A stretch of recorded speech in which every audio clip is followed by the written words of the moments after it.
नमस्कार सभी विद्यार्थियों का एक बार फिर से मेरे YouTube चैनल में कक्षा 12 की एनसीईआरटी की सीरीज में आज हम पुस्तक 2 के पाठ 12 भौगोलिक परिप्रेक्ष्य में चयनित कुछ मुद्दे व समस्याओं पर बात करेंगे। एक छोटा सा पाठ। सामान्य तौर पर 12वीं के एग्जाम्स में इस टॉपिक में से या तो आपसे प्रदूषण के बारे में पूछा जाता है और या आपसे समस्याएं जो है उन पर आज तक प्रश्न आया है। तो उसी वे में इस टॉपिक को पूरा करेंगे आज। और इस मुद्दों में पहला जो मुद्दा है वो है पर्यावरण प्रदूषण का। तो इस पाठ पर चर्चा करते हैं और शुरू करते हैं इसे। तो पहला बिंदु इस चैप्टर में है पर्यावरणीय प्रदूषण।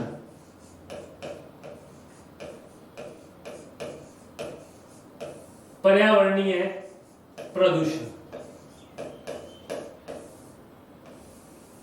और प्रदूषण क्या होता है, क्या इसका मतलब है, पहले इसको जानेंगे। चलिए शुरू करते हैं। सामान्य रूप से पर्यावरण प्रदूषण जो है वो मानवीय क्रियाकलापों द्वारा, मानवीय क्रियाकलापों, चाहे वो उद्योग हो, चाहे वो कृषि हो या किसी और प्रकार की मानवीय क्रियाएं, इन मानवीय क्रियाओं के द्वारा जो अवशिष्ट पदार्थ है, अवशिष्ट मतलब कचरा, इन अवशिष्ट पदार्थों से मुक्त ऊर्जा या द्रव्य है, यानी जो अवशिष्ट पदार्थ शेष रह रहे हैं और इनसे मुक्त ऊर्जा जो है वो पर्यावरणीय प्रदूषण कहलाती है। तो पहली बात तो प्रदूषण की परिभाषा कि मानवीय क्रियाकलाप के द्वारा जो अवशिष्ट पदार्थ हैं और उनसे मुक्त जो ऊर्जा है वो प्रदूषण कहलाती है। और प्रदूषण किन बिंदुओं से या किन पदार्थों से फैलता है, किन कणों से फैलता है, उन्हें बोलते हैं प्रदूषक। एक बात ध्यान रखेंगे, पर्यावरण प्रदूषण के लिए जो कण है, अवांछित कण, वो क्या कहलाते हैं? प्रदूषक कहलाते हैं। अब इसका मतलब क्या है? अवांछित कण वे कण जो प्रकृति के अंदर जो चीजें मौजूद हैं उनकी गुणवत्ता को कम कर दें, उनकी मात्रा में कमी ला दें, उन्हें नुकसान पहुंचाएं या उनसे जो समस्याएं पैदा हो रही हैं उन्हें प्रदूषक कहते हैं। तो पर्यावरण में मानवीय क्रियाकलापों से जो आप निलंबित कण वायु में भेजते हैं या धरातल में भेजते हैं, जिनसे प्राकृतिक पदार्थों की, प्राकृतिक तत्वों या प्राकृतिक पदार्थों की गुणवत्ता और मात्रा में कमी आती है, वो चीजें प्रदूषक कहलाती हैं। तो पर्यावरणीय प्रदूषण की परिभाषा क्या है? और दूसरी बात, जिन कणों से प्रदूषण फैलता है उन कणों को क्या बोलते हैं? प्रदूषक कहते हैं। प्रदूषक वे अवांछित कण हैं जो प्राकृतिक तत्वों की गुणवत्ता और मात्रा को क्या कर देते हैं? कम कर देते हैं। आगे बात करते हैं। आपके सिलेबस में पर्यावरणीय प्रदूषण के 4 प्रकार बताए गए हैं और ये 4 प्रकार कौन कौन से हैं? पहला है जल प्रदूषण, दूसरा है वायु प्रदूषण, तीसरा है ध्वनि प्रदूषण और चौथा बिंदु इसके अंदर है भूमि प्रदूषण या भू प्रदूषण। ये 4 प्रकार का प्रदूषण जो है वो आपके सिलेबस में लिखा हुआ है। एक हम छोटे से बिंदु पर और बात करेंगे। आपको बार बार इस चैप्टर में एक वर्ड आएगा, निम्नीकरण। क्या वर्ड आएगा? निम्नीकरण। और निम्नीकरण का मतलब होता है किसी तत्व की गुणवत्ता में क्या आना? कमी आना। किसी तत्व की गुणवत्ता में क्या आना? कमी आना निम्नीकरण कहलाता है। बार बार बात करेंगे मृदा निम्नीकरण, जल निम्नीकरण, भूमि निम्नीकरण, इन सब बिंदुओं पर। तो आप निम्नीकरण को पहले समझ लेंगे। निम्नीकरण का मतलब है गुणवत्ता में क्या आना, कमी आना। चलिए हम सबसे पहले बिंदु पर बात करते हैं, वाटर पोल्यूशन या जल प्रदूषण। हम इसमें तीन बिंदुओं पर बात करेंगे कि प्रदूषण क्या है, किन कारणों से होता है और इससे कौन कौन सी बीमारियां हो रही हैं। बहुत बार पेपर में प्रश्न आया है। दूसरी बात आप ध्यान रखेंगे कि 12वीं के स्तर पर आने के बाद आप इन बिंदुओं को थोड़ा बड़े स्तर पर लिखेंगे कि सामान्य जो परिभाषा आप लिखते हैं उससे डिफरेंट कुछ लिखने की, कुछ थोड़ी टिपिकल वर्डिंग जो है वो आप पेपर में लिखेंगे ताकि आपके मार्क्स पर कोई प्रभाव नहीं पड़े। अब जल प्रदूषण है क्या? जल प्रदूषण की सभी प्रकार के प्रदूषण में या उनका जो कारण बनता है उसका एक बिंदु है बढ़ती जनसंख्या। और बढ़ती जनसंख्या, अब सिंपल सी बात हम पढ़ के आए हैं, जल है तो जीवन है। अब जनसंख्या बढ़ेगी तो जल की मांग भी बढ़ेगी और इस जल की मांग को पूरा करने के लिए मानव ने बड़े तरीकों से इस जल का अविवेकपूर्ण उपयोग किया है। या कई बार उद्योगों से निकला हुआ अपशिष्ट या कृषि में उर्वरक के करने से भी जल की मात्रा या गुणवत्ता में कमी आई है। जल के अत्यधिक उपयोग से भूमि का जल स्तर भी कहां चला गया है? नीचे चला गया है। तो बड़े स्तर पर जल प्रदूषण जो है वो हुआ है। तो बढ़ती जनसंख्या ने, या आप इसके साथ लिख सकते हैं औद्योगिक विस्तार के कारण, इंडस्ट्रियल डेवलपमेंट के कारण, औद्योगिक विस्तार के कारण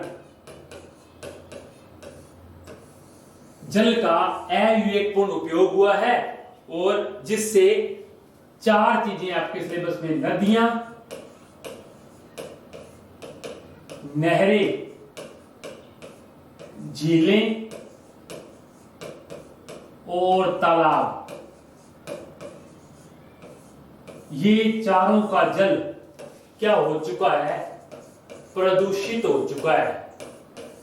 तो बढ़ती जनसंख्या और औद्योगिक विकास से जल का अविवेकपूर्ण उपयोग हुआ है जिससे नदियां, नहरें, झीलें और तालाब जो है वो प्रदूषित हो चुके हैं।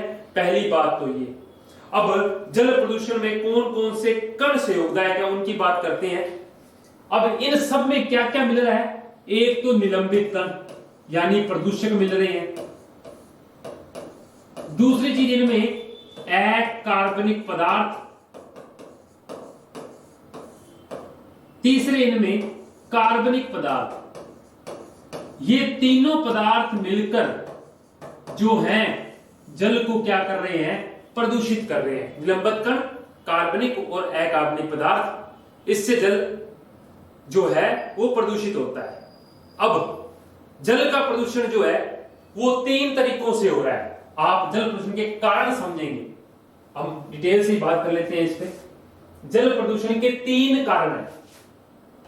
जल प्रदूषण किन कारणों से हो रहा है? इसके 3 कारण हैं। पहला है उद्योगों से,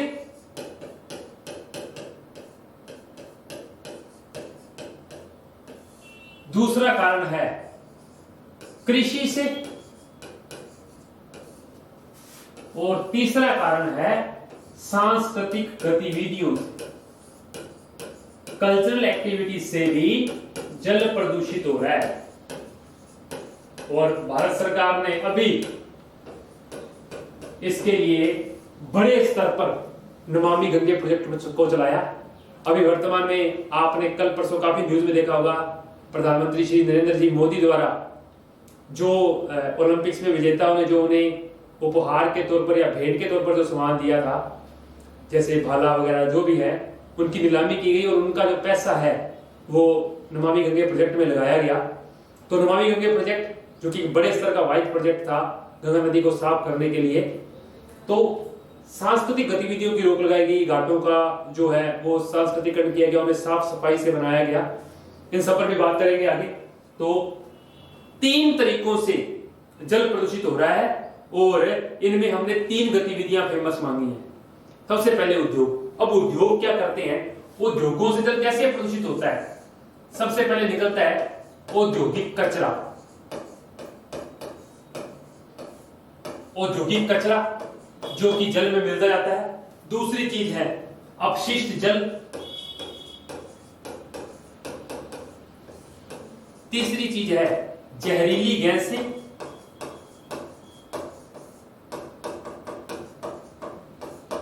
उसके बाद में अगली चीज है इसके अंदर भारी धातुएं।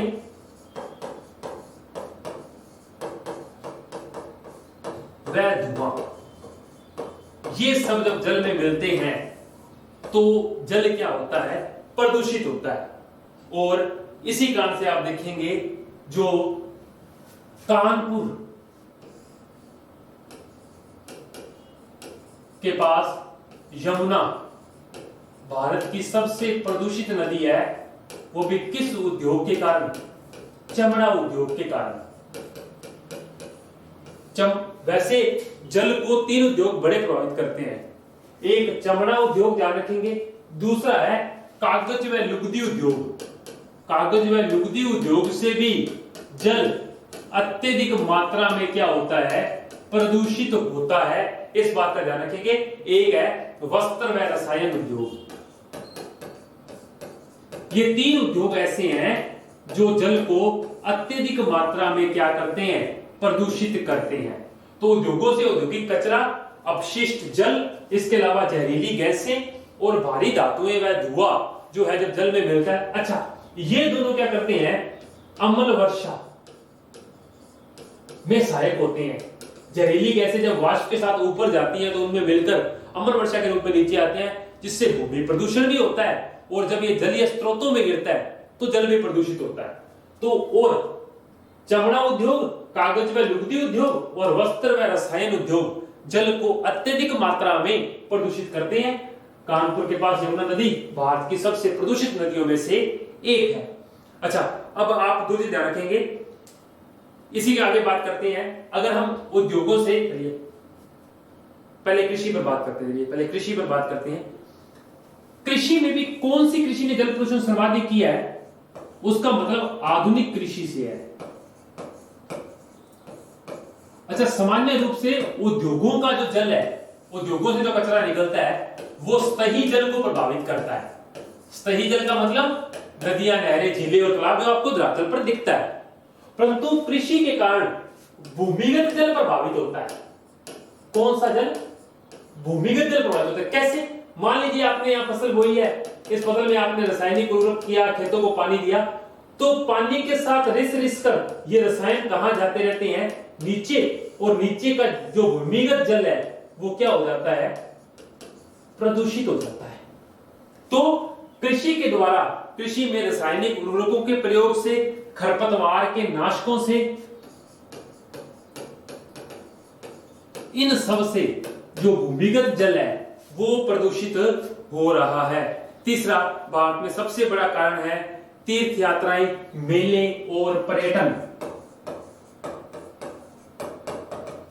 तीर्थ यात्राएं, मेले और पर्यटन के कारण भारत में कई जगहों पर सांस्कृतिक गतिविधियों के द्वारा जल प्रदूषित हो रहा है। यह बात आप ध्यान रखेंगे।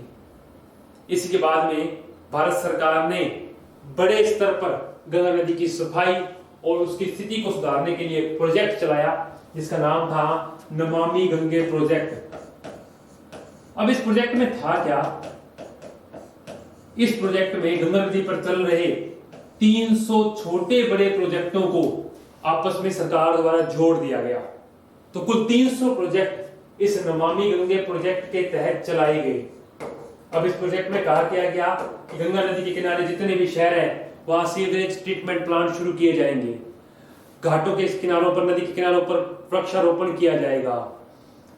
सफाई के लिए जगह जगह जालियों का निर्माण किया गया। पीछे से जहां सांस्कृतिक गतिविधियां अधिक है वहां जालियां लगाई गई हैं, बकायदा बड़े बड़े बैरिकेड लगाए गए हैं कि उस कचरे को वहीं रोककर वहीं से बाहर निकाल लिया जाए, जबकि पहले ऐसा प्रोग्राम इस पर चल नहीं रहा था। इसके अलावा पानी को स्वच्छ रखने के लिए उद्योगों के लिए भी मानक निर्धारित किए गए। जिनका कचरा गंगा नदी में गिर रहा है उन पर रोक लगाई गई। बड़े स्तर का प्रोजेक्ट सरकार के द्वारा चलाया गया। इसके अलावा नदी तल की सफाई चलाई गई। अच्छा, एक बात ध्यान रखेंगे, गंगा नदी प्रोजेक्ट के तहत उत्तराखंड, यूपी और बिहार में गंगा ग्राम की स्थापना भी की गई। गंगा के किनारे गांवों को विकसित करने का काम भी सरकार ने चलाया इसके अंदर। ये सब काम बड़े स्तर पर हुआ। जल प्रदूषण से कुछ रोग होते हैं। इस रोग में पहले है पेट की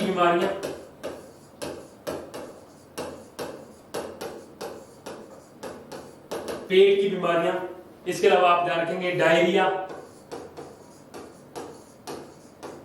आंतों के कृमि, आंतों के रोग, बच्चों को स्कूल में गोली दी जाती है कृमि की। इसके अलावा हेपेटाइटिस, ये सब बीमारियां जल से होती हैं। और WHO की एक रिपोर्ट कहती है कि दुनिया में 25% बीमारियां जल के द्वारा हो रही हैं, प्रदूषित जल के द्वारा। दुनिया में 25% बीमारियां प्रदूषित जल से हो रही हैं। ये पहला बिंदु था हमारा जल प्रदूषण। क्या क्या प्रमुख बातें थी, कितने प्रकार का प्रदूषण होता है, क्या है, उसके बाद में जल प्रदूषण का मतलब क्या है, क्या क्या मिल रहा है, कौन कौन सी चीजें प्रदूषित हो रही हैं, कौन कौन से रोग हो रहे हैं, और क्या क्या प्रमुख कारण है जल प्रदूषण के। अब हम अगले प्रदूषण पर बात करेंगे जिसका नाम है वायु प्रदूषण। जब जो कण जल में मिल रहे हैं वही गैसें अगर वायु में मिले तो इसे वायु प्रदूषण कहा जाएगा। इसमें आप धूल, धुआं, गैसें, विषाक्त गैसें, या इसके अलावा कुहासा और वाष्प जब प्रदूषित अवस्था में वायु के साथ मिलना शुरू हो जाए तो वायु प्रदूषित होनी शुरू हो जाती है, और इसी चीज को कहते हैं वायु प्रदूषण। और सामान्य रूप से इसमें सबसे बड़ा योगदान है जीवाश्म ईंधन का।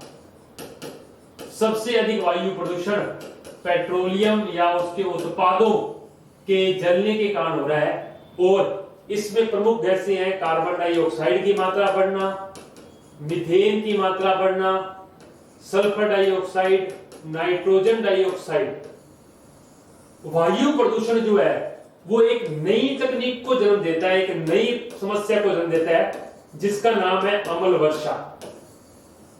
जब वाष्प के साथ, वाष्प जल का प्रकार होता है H2O, इस H2O के साथ जब SO2 मिलता है तो सल्फ्यूरिक अम्ल मिलता है, बनता है H2SO4।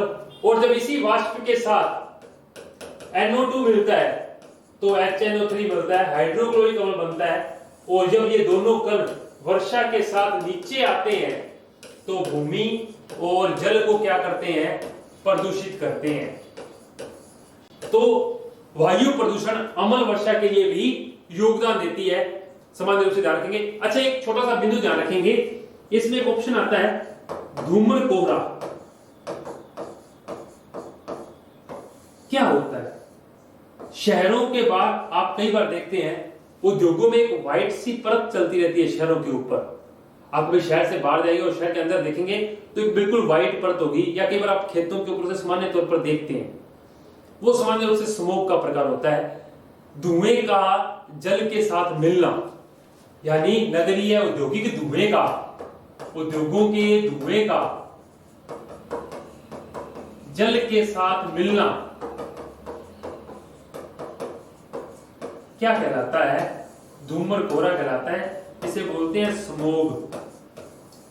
इसे क्या बोलते हैं? स्मोग कहते हैं। एक वायु प्रदूषण में आप इस बात को भी ध्यान रखेंगे, इससे 3 प्रकार के रोग हो रहे हैं: श्वसन तंत्र,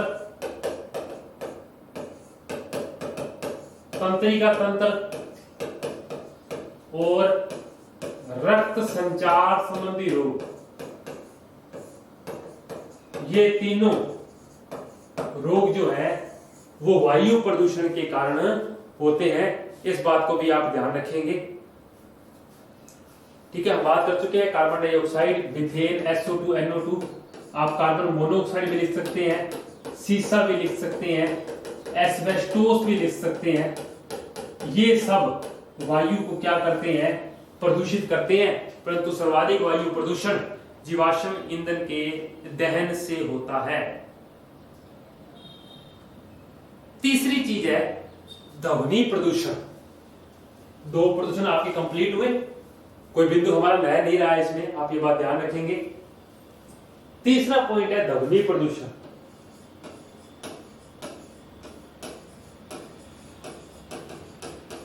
जब मनुष्य के सुनने की क्षमता से अधिक शोर हो जाए तो उसे ध्वनि प्रदूषण कहते हैं। और सामान्य रूप से ध्वनि प्रदूषण को मापने की इकाई है डेसिबल। डेसिबल में ध्वनि प्रदूषण को मापा जाता है। सामान्य रूप से सांस्कृतिक गतिविधियां या कोई मेले या कोई रैली, किसी भी राजनीतिक संस्था से संबंधित, ये जो है इसको बढ़ावा देती हैं। लाउड स्पीकरों का शोर, वाहनों से निकलने वाला जो आवाजें हैं वो, या आप उद्योगों में मशीनें जो चल रही हैं उनका जो शोर जब मनुष्य की सुनने की क्षमता से अधिक हो जाए तो सामान्य रूप से ये ध्वनि प्रदूषण क्या कहलाता है। और मनुष्य की सुनने की क्षमता होती है 80 डेसिबल तक, यानी 80 डेसिबल से अधिक का शोर ध्वनि प्रदूषण के अंदर आता है। इससे होता क्या है, इससे पहली बीमारी है चिड़चिड़ापन। दूसरा ऊंचा सुनना या सुनने की क्षमता में कमी आना, यह भी इससे ही होने वाला एक घटक है। इसके अलावा आप ध्यान रखेंगे सिर दर्द जैसी समस्याएं, यानी कई बार अधिक शोर सुनने से मनुष्य की जो स्वभाव या प्रकृति है वो बदलनी शुरू हो जाती है। तो डेसिबल 80 डेसिबल तक मनुष्य सुनता है। और मैंने आपको बताया किन किन चीजों का, लाउड स्पीकरों का। इसके अलावा हम बात करें उद्योगों में मशीनों का शोर, वाहनों का शोर,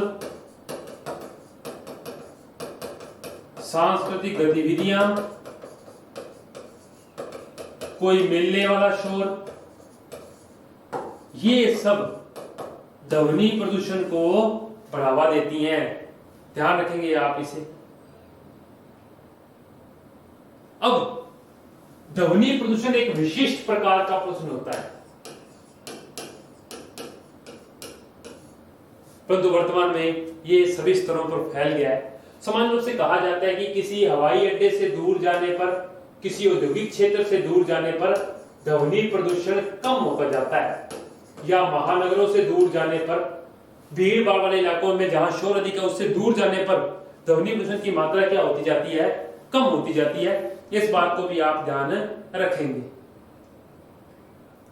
अगला पॉइंट है नगरीय अपशिष्ट निपटान। एक बड़ी समस्या जो वर्तमान में, तो पहला जो बिंदु था वो सारा प्रदूषण का बिंदु था।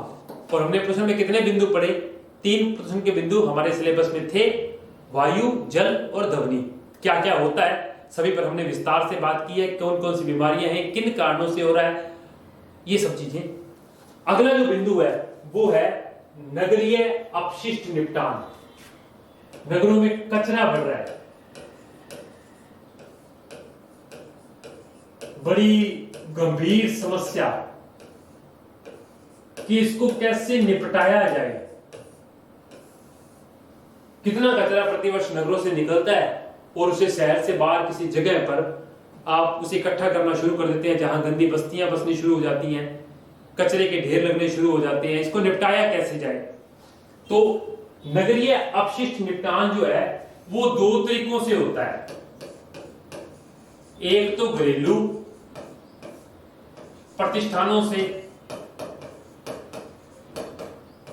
और एक होता है व्यवसायिक प्रतिष्ठानों से, यानी उद्योग धंधों से।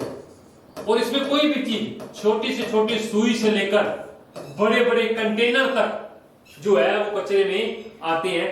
क्योंकि नगरों में क्या होता है, अत्यधिक भीड़ भाड़, अत्यधिक संकुल, तीव्र जनसंख्या, बढ़ती जनसंख्या से नगरीय क्षेत्रों में ये एक बड़ी समस्या बनता जा रहा है। कई बार शहरों में कई इलाके ऐसे होंगे जो बहुत साफ सफाई वाले होंगे, परंतु इसके विपरीत दूसरी जगह पर ऐसे भीड़ भाड़ वाले इलाके जो है बसने शुरू हो जाते हैं। जैसे दुनिया की सबसे बड़ी गंदी बस्ती है मुंबई की धरावी। अब मुंबई से बाहर देखेंगे, धरावी एक कच्ची स्लम बस्ती है जहां ये समस्याएं बहुत देखने को मिलती हैं। तो वहां साफ सफाई नहीं होती और वहां खराब स्थिति जो है वो देखने को मिलती है। इसमें पॉलिथीन की थैलियां, फ्लोपियां, सीडी, नित्रा जितना भी कचरा आप देखते हैं, चाहे आप कोई सब्जी काट रहे, शहरों से प्रतिवर्ष हर घर में सब्जी बन रही है, उसका कचरा जो है उसका निपटान नहीं हो पा रहा। तो घरेलू प्रतिष्ठानों से और व्यावसायिक प्रतिष्ठानों से दो प्रकार का कचरा है। अब किया क्या जाता है, इस कचरे को कहीं सार्वजनिक भूमि पर डाला जाता है। जहां नगरपालिका, नगर निगम है वो कुछ हद तक इसे साफ रखती हैं, परंतु कई बार जिन इलाकों में इसका विस्तार नहीं है, लोग अपने पास के खाली बाड़े पे या खाली जमीन पर इस कचरे को डालते रहते हैं, जिससे पहली समस्या पैदा होती है मृदा निम्नीकरण। मृदा निम्नीकरण या इसको बोलते हैं भूमि निम्नीकरण। ये समस्या इससे पैदा होनी शुरू होती है, जो कि इसको आगे बढ़ावा देती है। चलिए, इससे टाइफाइड, गलघोटू, दस्त और हैजा आदि बीमारियां होती हैं।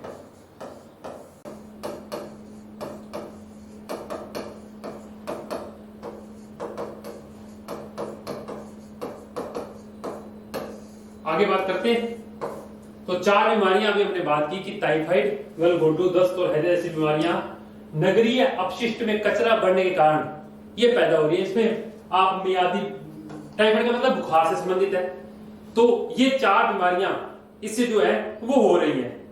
अब आप ध्यान रखेंगे कि भारत के चार बड़े महानगर मुंबई, कलकत्ता, चेन्नई और दिल्ली, हमने दो और बड़े नगरों पर बात की है वैसे, तो मुंबई, कलकत्ता, चेन्नई और दिल्ली जो है अपने कचरे का 90% एकत्रित करके उसका निपटान कर रहे हैं। फिर भी वहां इतनी गंदी बस्तियां बसी हुई हैं। ये बात फिर भी अगर आप किसी देश की, अपने देश के अधिकांश शहरों की बात करें तो 30 से 50% कचरा जो है वो यूं ही खुले में छोड़ दिया जाता है। और इसको निपटान के लिए सरकार काफी, अभी आपने देखा आदर्श सिटी, स्मार्ट सिटी जैसी योजनाएं जो है वो सरकार चलाती है। अच्छा, इसका एक नगरीय अपशिष्ट के अंदर कचरे बढ़ने का एक प्रमुख रीजन भी है ग्रामीण नगरीय प्रवास। लोग गांवों से शहरों की ओर आ रहे हैं, परंतु वहां भूमि या उसकी उपलब्धता नहीं अधिक होने से या रोजगार कम मिलने के कारण वो क्या करते हैं, कम पैसों में शहर से बाहर कहीं बसना शुरू कर देते हैं। और जहां ये बस्तियां जो है वो धीरे धीरे एक पैसा बड़ा रूप ले लेती हैं कि जहां छोटी छोटी एक ही घर में 12-12 लोग, उनसे समस्याएं, पानी का बहाव क्षेत्र सही नहीं है या पानी वहां से निकलता नहीं है, निचले स्थानों पर बसी हुई होगी, तो इस प्रकार की समस्याएं जो हैं वो उससे पैदा होती हैं। ये हमारा जो था चैप्टर नंबर 12 के पहले जो दो बिंदु हैं, प्रदूषण और नगरीय अपशिष्ट निपटान। अगले दो बिंदुओं पर बात करते हैं। एक है नगरीय बस्तियों की समस्याएं। बहुत बार प्रश्न आया है कि नगरीय बस्तियों की दो समस्याएं लिखिए, और नगरीय बस्तियों की समस्याओं में सबसे पहली समस्या है बढ़ती जनसंख्या, प्रवास के कारण बढ़ती जनसंख्या। दूसरी चीज है भीड़ भाड़ वाले इलाके,